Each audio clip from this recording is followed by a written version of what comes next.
Hello and welcome to the Spirit Box podcast, where we explore folklore, magic, the world of the spirits, and everything in between. Today we are joined by author and publisher Mark Nemglan to discuss his new title from Scarlet Imprint, Avalon Working. Avalon Working is equal parts grimoire and devotional, gazeteer and visionary journey. The work passionately argues for Glastonbury as centre of emergence and initiation. Through essay and ritual, the author invites readers to actively participate in the Holy Island's unfolding destiny, and in doing so, forge a new Avalonian covenant. In a fascinating show, Mark takes us through the folklore, the mythology, even the geology of Glastonbury. It's a truly, truly fascinating show, and one I think many of you will get a lot from, particularly those who have been to Glastonbury or are planning to go.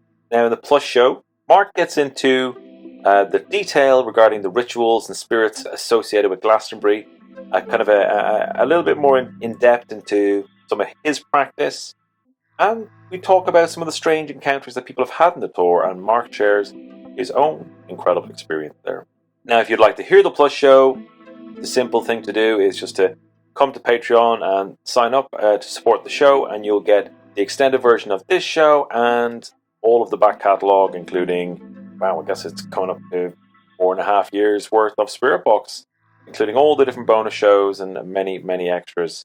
So if that sounds like it's something that you would like, then come along. It is literally pretty much less than the price of a cup of coffee. Other things to note, my book, Song of the Dark Man, Father of the Witches, is available in all good bookstores, online and offline. Do pick yourself up a copy. I'd greatly appreciate it. Okay, that's all for me. Let's get on with the show.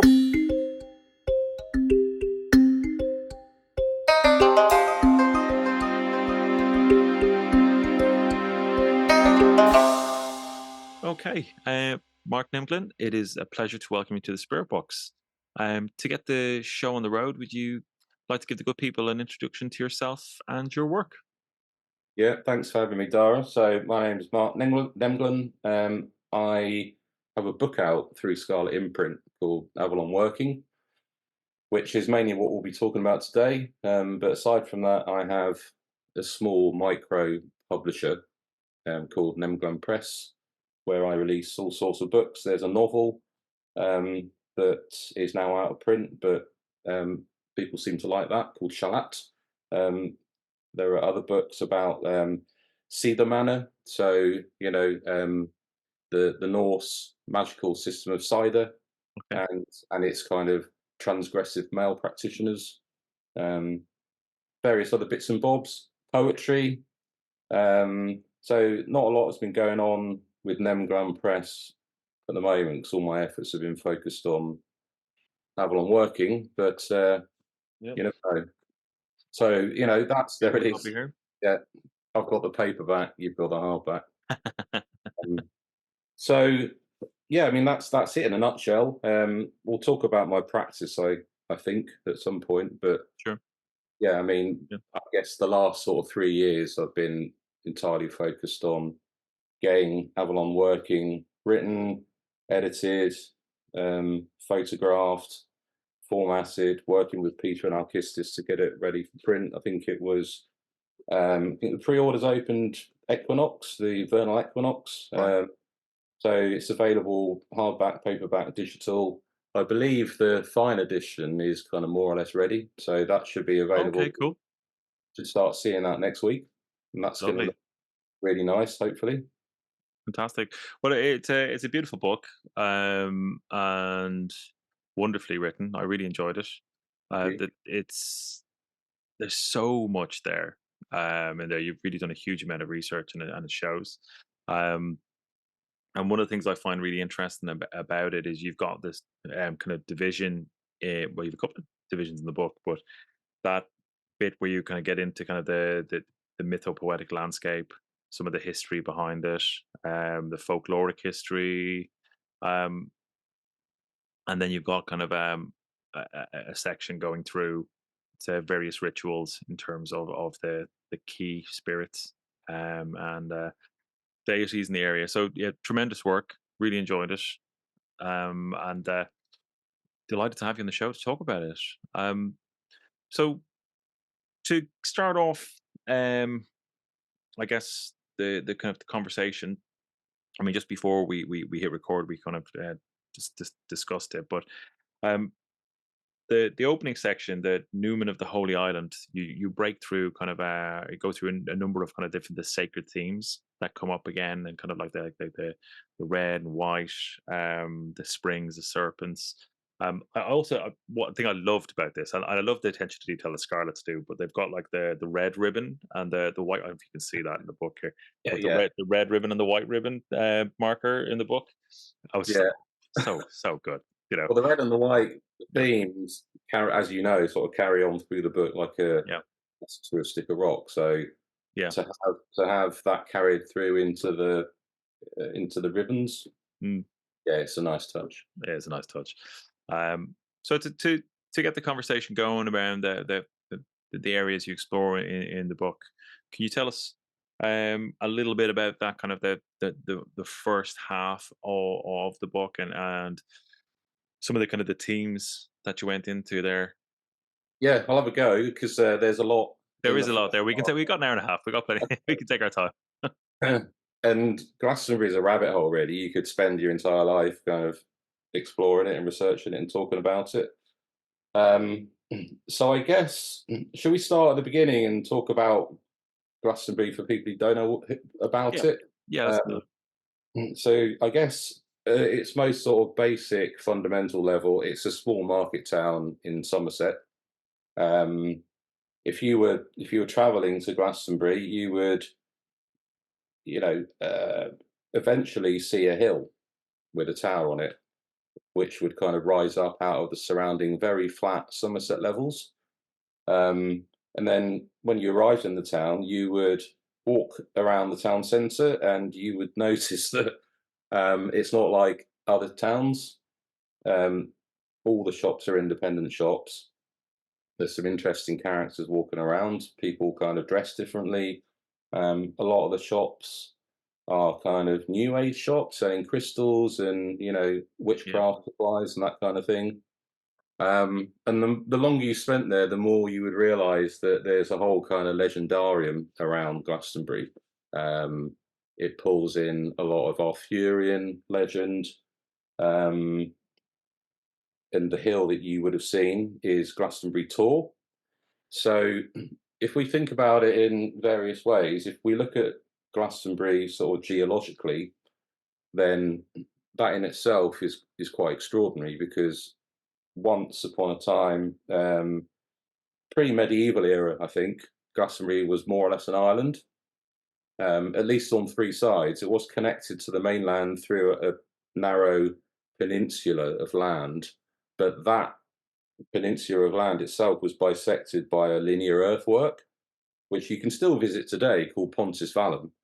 Um, Archaeology has shown that there's virtually no evidence of settlement on the island itself.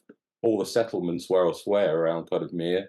The lake villages, the Sweet Track you might have heard of. They're down the road. But Glastonbury seems to always have been a place that's kind of cut off and separate from the world at large, which might suggest that it has some kind of status as a place of sanctity or import. Then again, keeping with the geological aspect, what you've got is the Tor, which is a massive natural hill. I think you can see it up to 25 miles in any direction. yeah. It's It beautiful. stands out. The tower on top is medieval, um, but the terracing. So there's these kind of like cuts into the Tor. There's I think up to 12 terraces, but seven are visible. So there's seven tiers, if you like, um, that kind of encircle the Tor. And people have got different theories about them.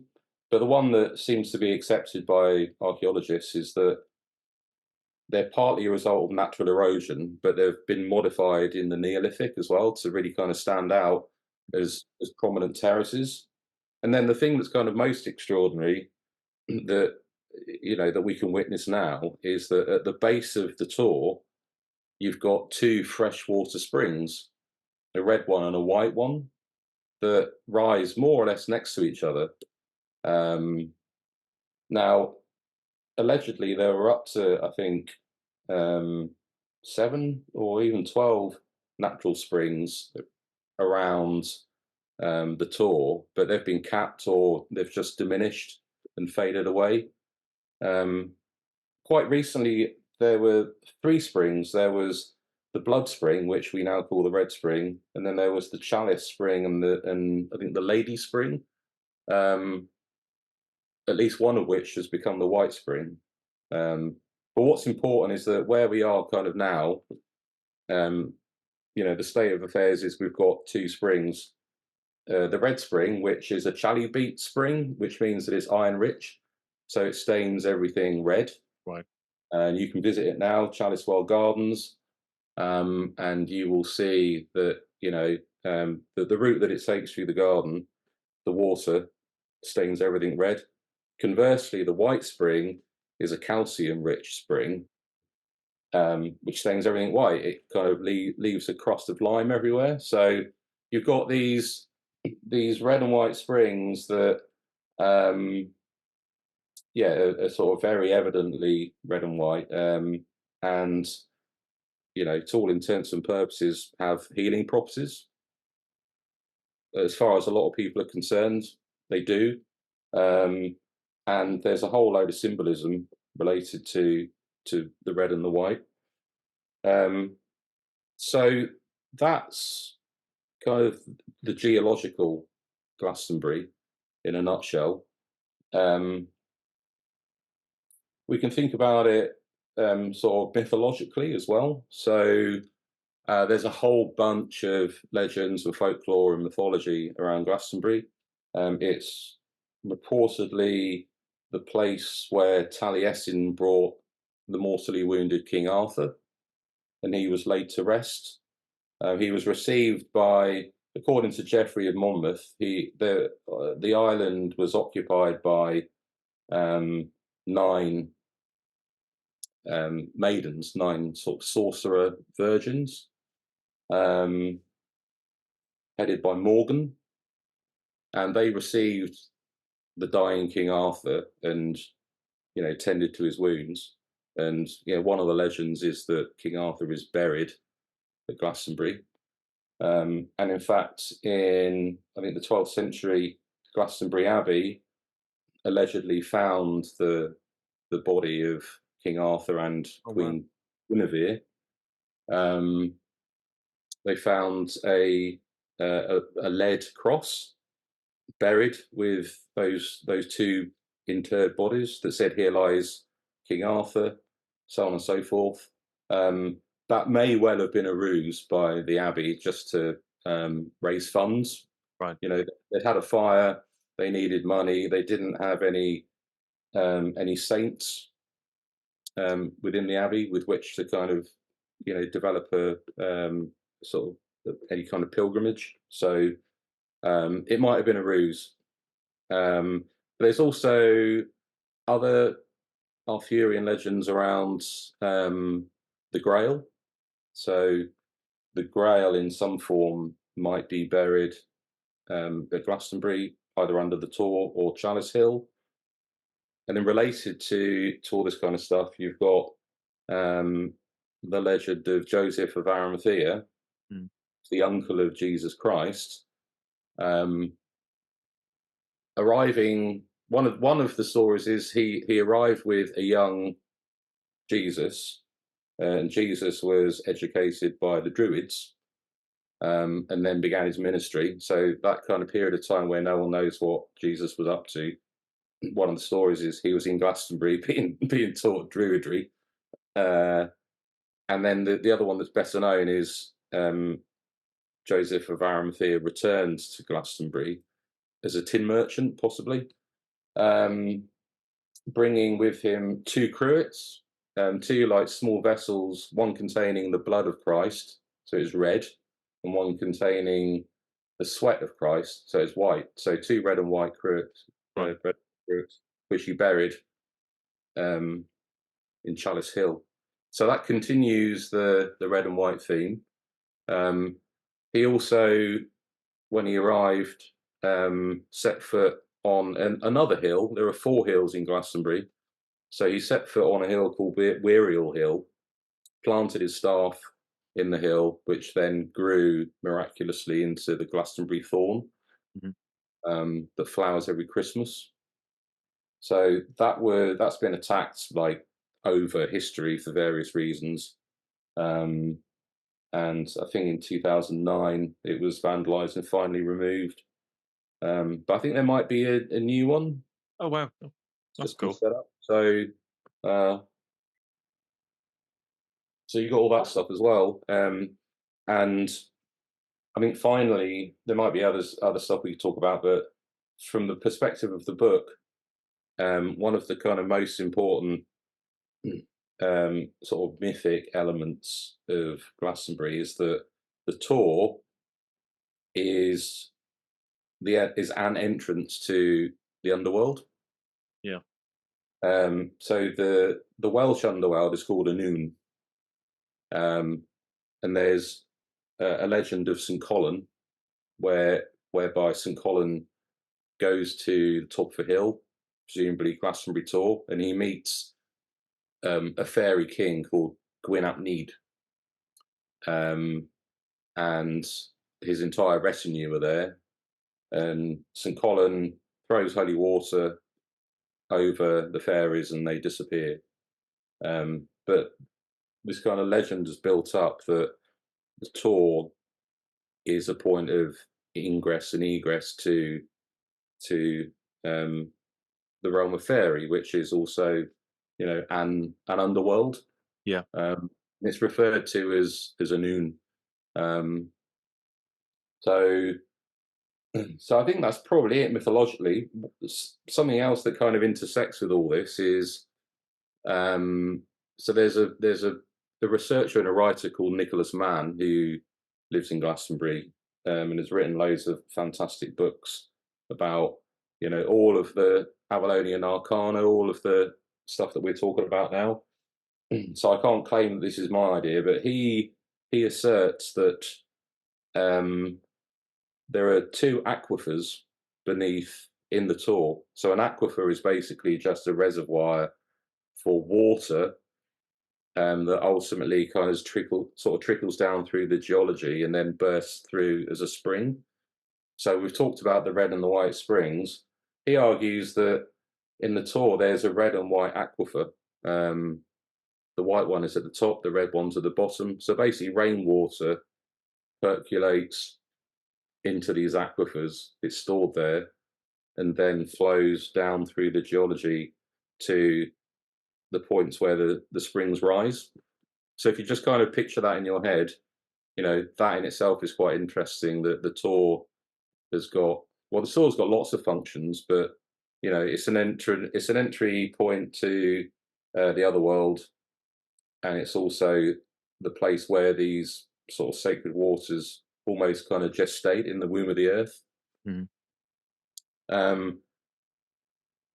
What else can we talk about? We can talk about, let's get into kind of the New Age stuff, because a lot of people will associate Glastonbury with New Age, and I think that's possibly part of its problem. It gets dismissed as being this kind of crazy New Age mecca that's just full of mad people espousing sort of random New Age nonsense.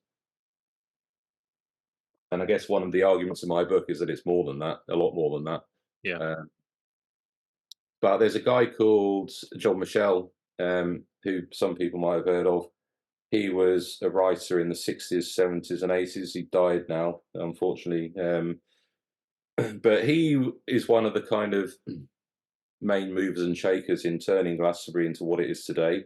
So what he did was he kind of multiplexed a whole load of stuff into a fairly sort of coherent mythos about Glastonbury. And one of his main kind of revelations was that there is a ley line that runs from St Michael's Mount in Cornwall up to Hopton on the east coast of Norfolk. And that line is oriented to the Beltane sunrise, Right.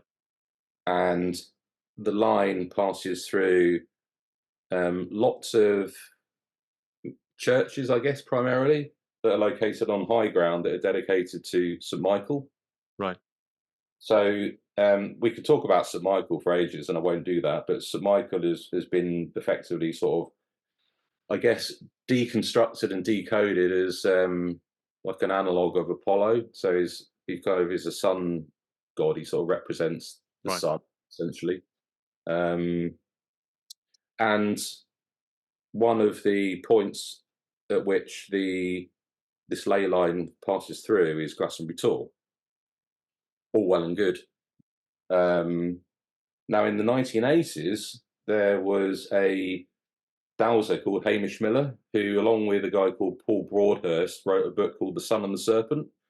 And what they did was they dowsed all the way along the St. Michael line, and they found two energy lines weaving in and out of each other.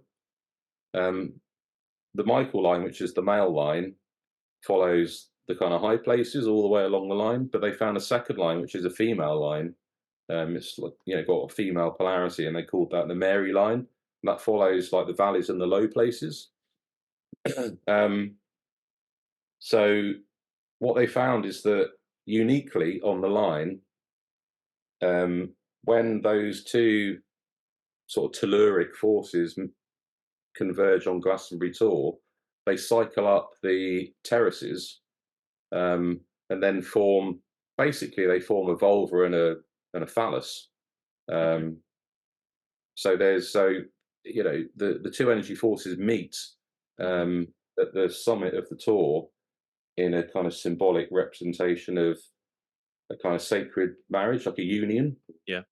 And they pass through the Tor and then go on their merry way northeast up to Norfolk.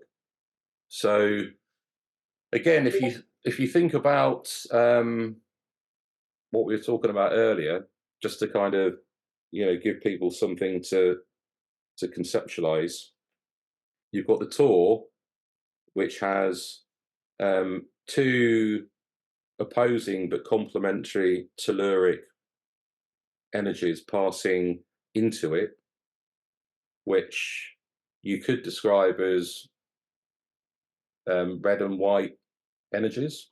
Right. They pass into the Tor, they pass through those aquifers, and then they carry on. And then from those aquifers, we get the red and white springs. Right. So Jean-Michel talked at length in his books about Chinese geomancy. That's really where he got the idea of the ley line from, and it's where Broadhurst and Miller sort of developed the idea. So Michel talks about dragon meridians and dragon energies. So in Chinese geomancy, the idea is that these telluric forces are essentially kind of symbolized as dragons that flow through the landscape, moving sort of fertilizing key energy. Right. And one is yin and one is yang, complementary but opposing forces. Now that's quite interesting because there are some Arthurian myths that describe red and white dragons. So there's one in particular where a Celtic warlord called Vortigern tries to build a castle, but whenever he tries, the castle collapses because there's two dragons, one red and one white, that are fighting below the castle. And then there's another kind of follow-up story, legend, where the same dragons are fighting in the landscape, and because they're fighting, the landscape becomes a wasteland. They effectively turn it into a barren landscape. So these Arthurian stories concerning the red and white dragons, you can interpret as sort of symbolic representations of fertilizing forces that, when they're out of kilter, stop fructifying the land and instead turn it into a wasteland. And as you Right. know, the concept of the wasteland is like a core concept in Arthurian myth.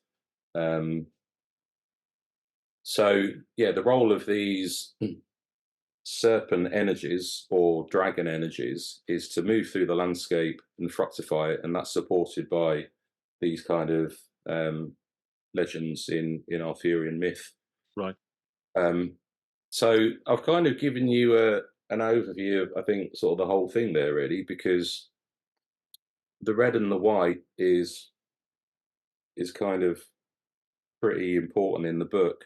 Right. Uh, but the reason they're important is because um, they're the channel by which, you know, the practitioner can interact with the landscape, Gotcha. um, and with divinity as well, because Right. you get like red and white symbolism occurring everywhere in every tradition, in all sorts of myths, in creation myths. I'm not sure many people have looked into it, but you know, I do cover it in the book. But as far as Glastonbury is concerned, what we can say is that the waters from the red and white springs are sort of reifications. They're physical, tangible expressions of these um, sort of the polarized, opposing, but ultimately complementary forces that Right. flow through the earth and ultimately kind of flow down through divinity to, you know, to the earth. Yes. So Fascinating stuff. Thank you for going into that detail. And um, one of the things I was just reflecting on when you were discussing the the the serpent energy, and then also kind of expanding on that, the the the detail you've gone into, to the red and the significance of red and white, and the springs, and the ley lines is, I know you spent some time in Ireland, so do you ever get out west at all, to like Mayo or Connacht at all? no, the furthest I went was Tara. Right. Okay. Okay. That's fairly significant anyway. Um, but there's a mountain in the west of Ireland, called Crowpatrick, um, locally known as the Reek.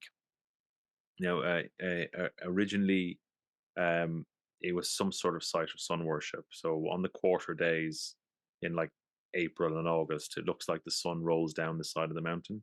Ah, So particularly from this site called the Bohe Stone, which is, it's a stone covered with Neolithic, like, cups and simple rings and what have you. Um, but viewed from that site, there's a kind of a scooped out element called St. Patrick's Chair. Everything's been kind of Christianized, right? But from that point, on the quarter days, the sun looks like it rolls down the side of the mountain, and it's a really kind of pyramidic structure, but, or not structure, but pyramidic feature in the landscape. brilliant. Um, but and really, your work has inspired me an awful lot to think about that kind of landscape, which I love, and you know, is a huge part of my life.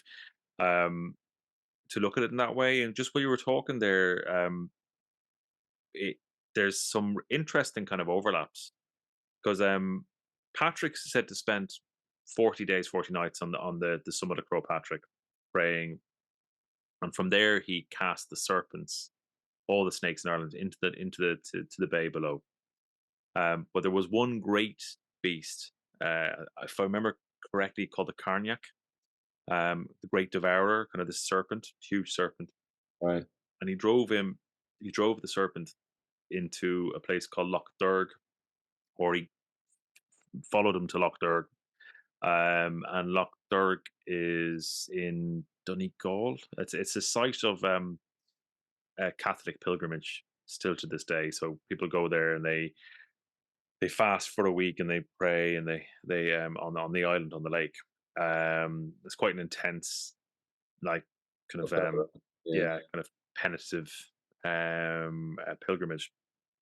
but it has been a pilgrimage site since the early medieval period, when Ireland was the island of saints and scholars. So if you were a a, a knight of any description, particularly in Western Europe, you would have a pilgrimage to go to Loch Derg, because it was a cave near the loch, that was said to be purgatory. Right, so you would enter the cave and have some time in there, and essentially it was said you've experienced purgatory. So it's always had that significance. So there's an underworld element to it as well.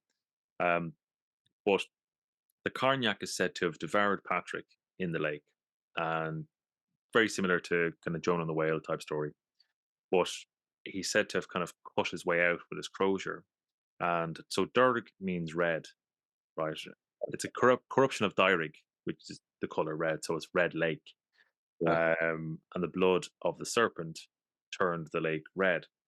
And it has this underworld connotations. It's got this, I mean, I find, I don't know how you find this, but I find like so much of the clues to the kind of the symbolism, the kind of the mythic interpretation, and then kind of but beneath that, going back further, there is a spiritual interpretation of these sites, which is the kernel of where these things come from.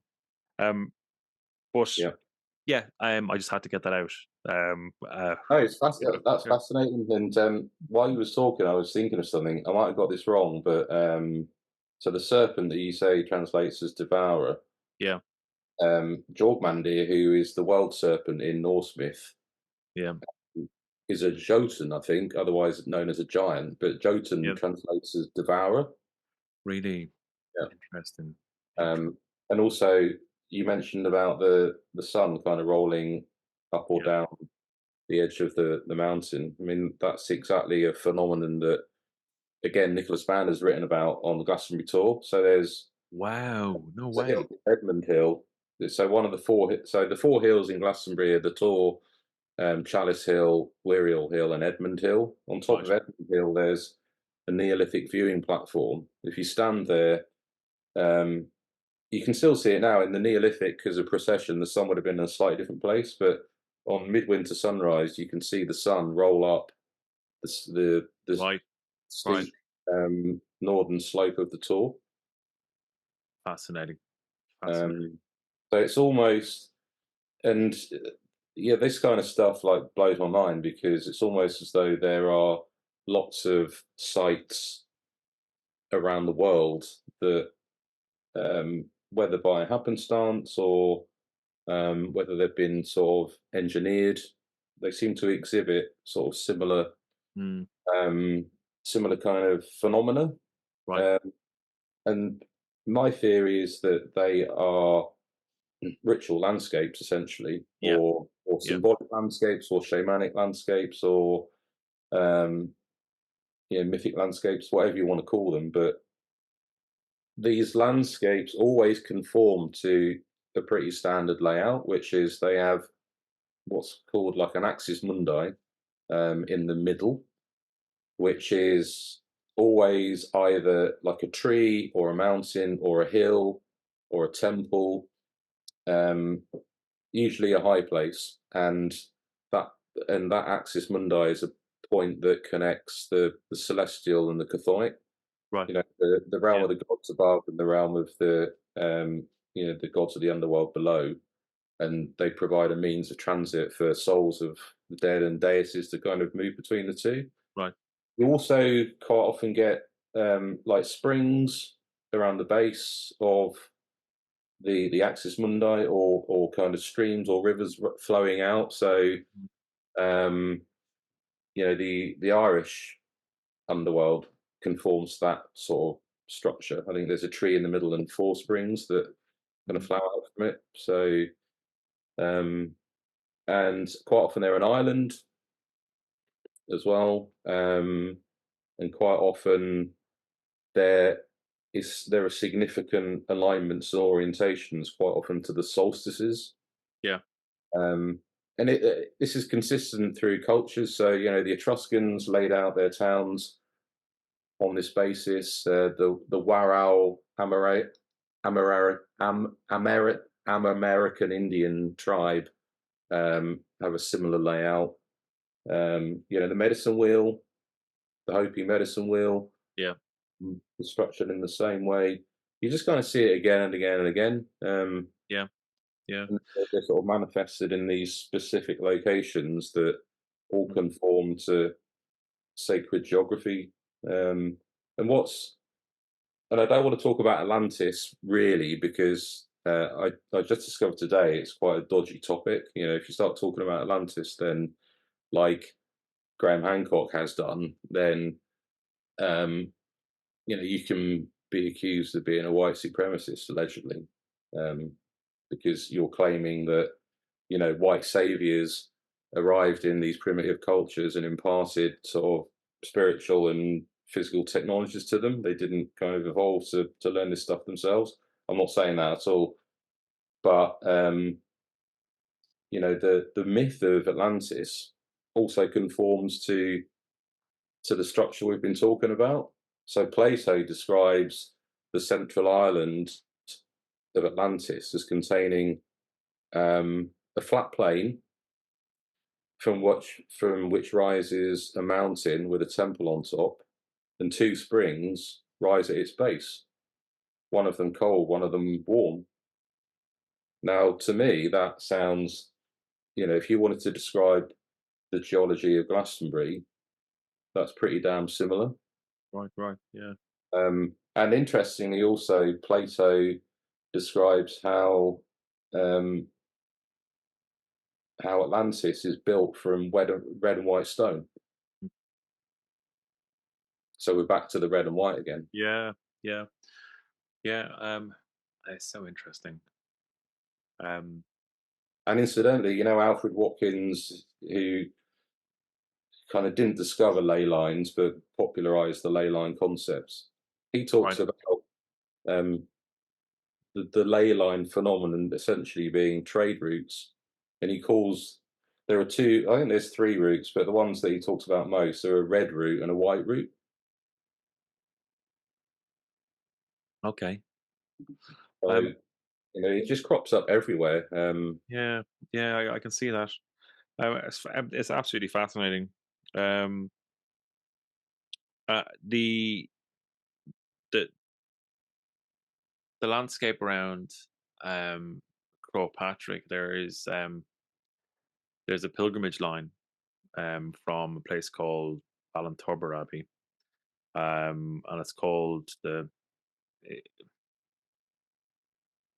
Tor Padraig, which means like Padraig's road. Right. Like the words for road and well are really similar in Irish. So I'm always fucking it up, but but there, Mhm. it starts with a well there, and then along the line you get to another place. There's a couple of little sacred places along the way, it goes from Ballintubber to Croagh Patrick. It's about 13 kilometers. Okay. Um, and there's a place called Ahergower there, which has another well, the well's gone now, it's dried up, but again there was a sacred well, and part of the pilgrimage involved bathing of the feet um, in the wells as you went along to these places. So it's interesting to see the significance of this mirrored, and as I said, your book has really inspired me to kind of look at that landscape of uh, home a lot more. You know, I think everyone should do that. mm, I mean, what I found fascinating is, you know, in the sort of 70s and 80s, you had what was called the Earth Mysteries movement. right, So John Michel, who we were talking about, was one of the proponents, but you got people like Paul Devereaux, um, uh, who else? Paul Screeton, not so much Broadhurst and Miller, people like Nigel Pennick.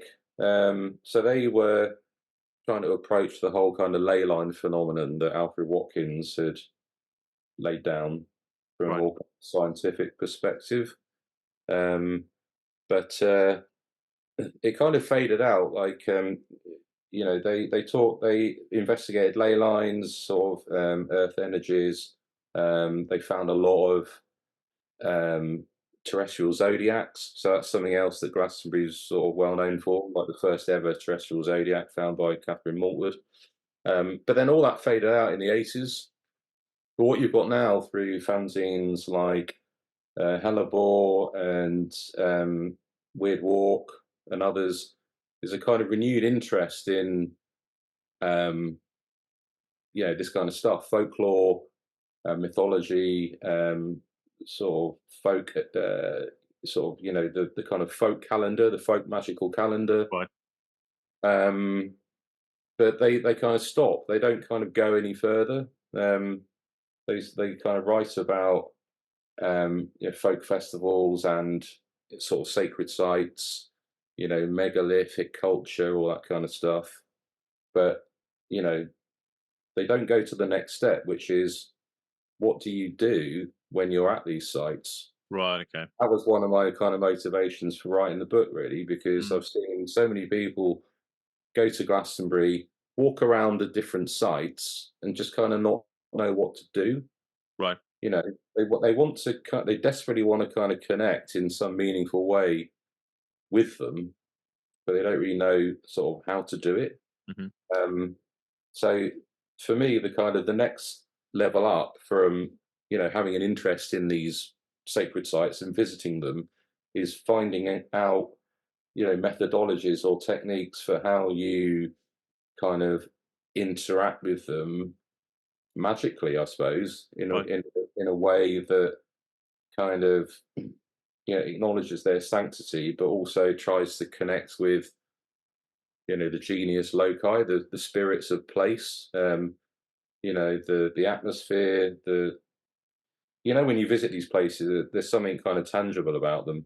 Sure. They have a real kind of character and a real kind of sentience. So that's kind of what I wanted to offer people in the book, really, a way to interact with the Glastonbury landscape in a way that isn't just sort of going up the Tor, having a look around, taking some photos for Instagram, coming back down again. Yeah. And that's what we were talking about, kind of the first half of the book, which I guess you've covered in the last 40 minutes, around building out the kind of the sacredness of the landscape, and the kind of multiple layers within that, within mythology, folklore, and even the geology, and what have you. And in the second half, you build out that kind of ritual elements, as those kind of that instructional part of how to approach the landscape from your perspective. So do you want to take us through some of that? Yeah. What's a good place to start? So What was kind of your area of research into kind of unpacking what your, like, the ritual approaches that you either developed or researched or pulled together for the book? And I love the photography in the back of it, just as kind of a, a sidecar conversation to that, because you've pulled up these areas where people have evidence of offerings and kind of ritual in there, which was lovely to see, because it kind of brings it home, like it shows that it's a living thing. yeah, I mean, I went around the Tor and found shrines, and Yeah. you get a lot of that. There's photos of the Red Spring and the White Spring. One thing I do want to say is there are 3 photos in the book of the inside of the well house at the White Spring that weren't authorised by the trustees of the White Spring. So I've apologised to them for their inclusion. And what I would say to anyone watching this is they have a no photo policy in the White Spring. So Right. don't take photos if you're going in. Preserve the sanctity and the mystery of the place, and Right. leave your phones off. Yeah. But yeah, I mean, I think it's important to have the photos because people might not know about Glastonbury at all, or they might know about some of it. so it's important to give them some context, Yeah. and to kind of know what they're looking for, really. Right. Right. Yeah, I mean, I suppose like what 1/8 of the book is photos. Yeah. So in terms of all the ritual stuff, I mean, to be honest with you, I think the first time I went to Glastonbury was in the early '80s as a kid. Right. But even then, it had like a massive impact on me.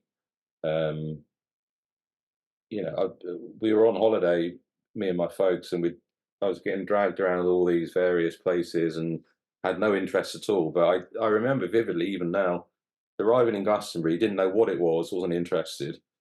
And then we went for a walk, went up the Tor, and it felt like um, I'd kind of moved through a veil into like another realm, like almost it had almost like mythic import. It Right. just felt different to normal reality, and I distinctly remember that feeling. And that might have partly been because there were loads of interesting people with long hair, kind of lounging around in their buses, smoking wacky backy. I don't know. That was sort of it does have quite a libertine atmosphere as well, Right. Okay. part of the attraction, but it was definitely more than that, and that stayed with me. So when I was old enough to go on holiday by myself, I went back to Glastonbury, and I've been going back every yeah as often as I can ever since. Right. Um, so it's been a big part of my um, sort of personal kind of unveiling, and yeah, it's kind of been with me, and it's to some extent it's kind of directed my sort of personal practice. So over what 20 no about I mean I suppose over 25 years, really, that's the amount of time I've been spending in Glastonbury, sort of actively working with the place. Right. Um, all of that is now distilled into the book, um, and it really just started with understanding about the place, reading about it. But the one thing that really struck me was I started to hear about people who had experienced what colloquially is known as the Glastonbury experience. And it's people arriving into Glastonbury and something happens to them.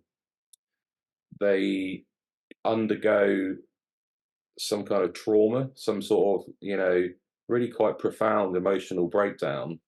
Um, Really? Okay. yeah, yeah. This is quite well documented. A lot of people Right. have given their testimony about it.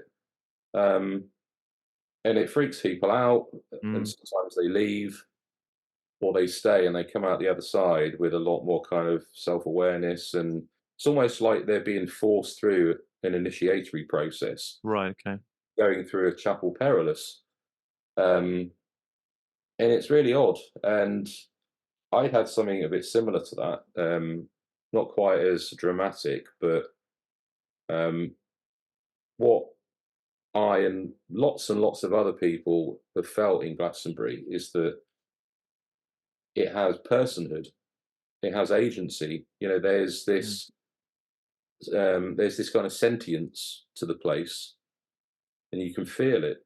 And the more time you spend there, away from the town, if you just kind of hang out in the countryside, in the meadows, and the orchards, and just kind of allow it to work on you, you start to feel that there is this kind of intelligence, an entity that wants to work with you. So that's what I started to do. Um, and some people call it the angel of Avalon. Some people call it the goddess. Um, and I think there's probably like multiple entities. There's like a whole um, sort of social structure, because there's Yeah. Eve, who we were talking about earlier, Yeah. the fairy king, and I think before we went on air, we talked about one of your earlier podcasts where a woman had encountered the Yeah. dark Jessica Mitchell. Yeah. cloud, which she thought was Gwyn ap Need, Yeah. the fairy king. Um, but my approach has been to kind of, as is traditional in in esotericism, to think of the earth as female, Right. and to find ways of interacting with this kind of intelligence through, I suppose, keys, through symbols that are related to sort of female deities. So, because my personal opinion is that the landscape around Glastonbury is like a ritual landscape, and like we were saying earlier, they're all constructed in a similar way with an axis mundi at the centre. In the case of Glastonbury, that's the Tor, Mm-hmm. and the cardinal and intercardinal directions are always important in these geographies, particularly because the intercardinal directions typically align to the summer solstice sunrise and sunset, and the winter solstice sunrise and sunset, and west east is equinoctial sunrise and sunset. So all of the directions more or less correspond to stations of the sun as it kind of follows its path around the ecliptic.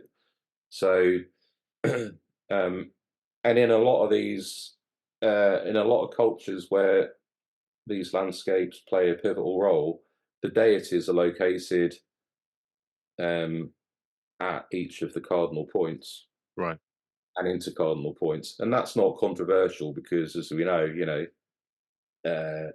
you've got the demon kings that like rule the cardinal directions. Like every culture, Yeah. every mythology has got deities kind of ascribed to Mm-hmm. the eight directions. So Well, I found this absolutely fascinating. I know Peter and Elkistis. Um, I posted. I think I posted a picture of your when I got the book just on Instagram, just saying absolutely loving this, or commented. I think when on one of their images on Instagram. I can't remember exactly which, but they reached out to me saying, I think you and Mark have similar energy, and that you should have a chat, and they were right. I've really enjoyed this conversation. It's been fantastic discussing about, and I adore your book. I think it's fantastic. I really thank do, and I hope everybody listening to this goes out. If you like my show, Folklore Magic, this book is absolutely there. It's a wonderful, wonderful piece of work you've created. Deeply enjoyed it.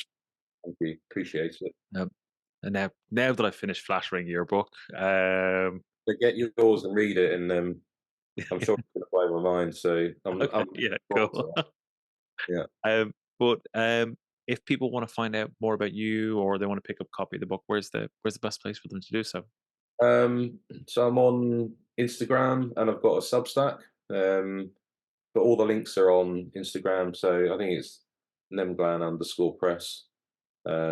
Or go to the Scarlet Imprint website and there's links there. So yeah, I'm writing a lot on Substack at the moment, and I'm using that as uh,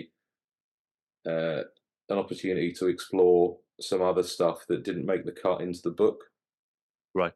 So it's sort of almost like Yeah. an appendices, really. Yeah. So yeah, there's some good stuff on there at the moment, and it's none of it's behind a paywall. You can all access it for free. Awesome. Awesome. Brilliant. Well, for those listening, check the show notes for the links to all of that. Mark, it's been a real pleasure talking to you. I've really enjoyed this conversation, and Yeah, lovely to meet you, Dara. yeah, yeah, you too. And anytime you fancy coming back on for a chat, then give us a shout. Awesome. Awesome, great stuff. Thanks for coming on the Spirit Box. All the best.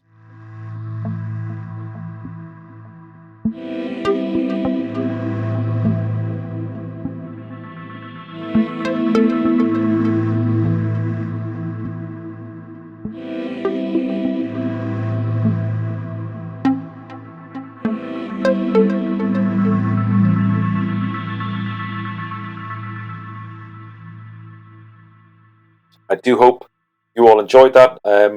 Glastonbury really is truly a special place, and I think Mark has done it a great service in this book. A really, really great piece. Do check it out if this show has piqued your interest. The links are in the show notes, so do pick yourself up a copy. I really enjoyed it. I bought a copy before I was introduced to Mark by Scarlet Imprint, and thoroughly enjoyed it. So very happy to have him on the show. Okay, that's it from me. Take care and talk soon. I'm Darren Mason, and you've been listening to the Spirit Box.